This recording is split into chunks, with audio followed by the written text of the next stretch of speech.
Let's make one thing clear. The people in Washington do not care in the slightest bit about the voters.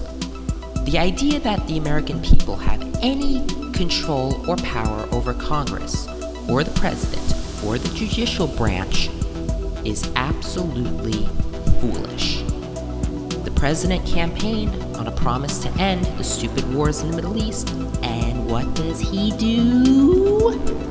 He kills an Iranian general, a move that is likely to cause a war between America and Iran. People wonder why I don't buy into the myth that in a democracy the people are in charge. This is part of the reason. If the American people were actually represented in government, we would be out of the Middle East by now. So kids, next time your school teacher says something stupid like, "In America, we have freedom," or "In America, we decide who is in charge of the government and we have elections to decide policy," no, that is not the case. The founders wanted a country where the people control their government, but that is not how so-called representative republics work. It is clear that so-called democracy is a fraud. The American system does not give any power to the people.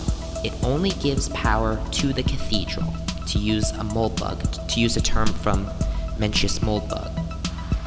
The American experiment has failed. Period. What the hell did Soleimani, or however you pronounce the guy's name, the Iranian general that was killed today, what the heck did he do anyway? Keep in mind, it was not Iran that attacked the US Embassy in Iraq. It was a separate militia group that had funding from Iran. Soleimani, if I'm pronouncing this guy's name correctly, was not even the leader of this militia group. The US attacked a Middle Eastern country that did not even attack us, simply because a militia group in a different Middle Eastern country attacked our embassy.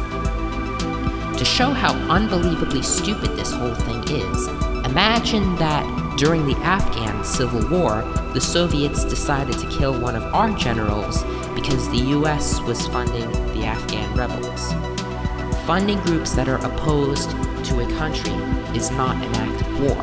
If it was, then you have to say that the US funding rebels in Afghanistan during the Cold War was an act of war against the USSR.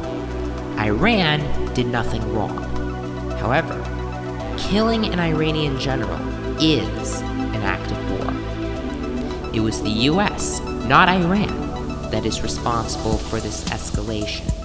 Yes, Zoomers, because of our beloved democracy, and because of the oligarchs that have the real power, and because of evil bastards like Ben Shapiro, who can't masturbate without images of dead Muslim children on TV, we now have to get our butts covered in sand and blood.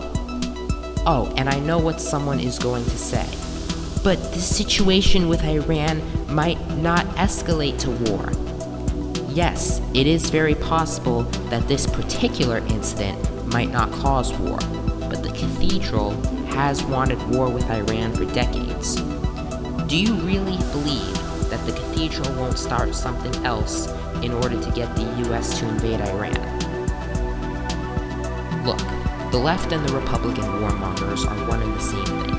The reason why the cathedral wants to destroy governments like post-1979 Iran, or pre-2003 Iraq, or the current government of Syria or Afghanistan when it was controlled by the Taliban, is for two reasons. One, they want to push modern liberal degeneracy in the Middle East. They want drag queen story hour in Tehran and gay pride parades in Baghdad.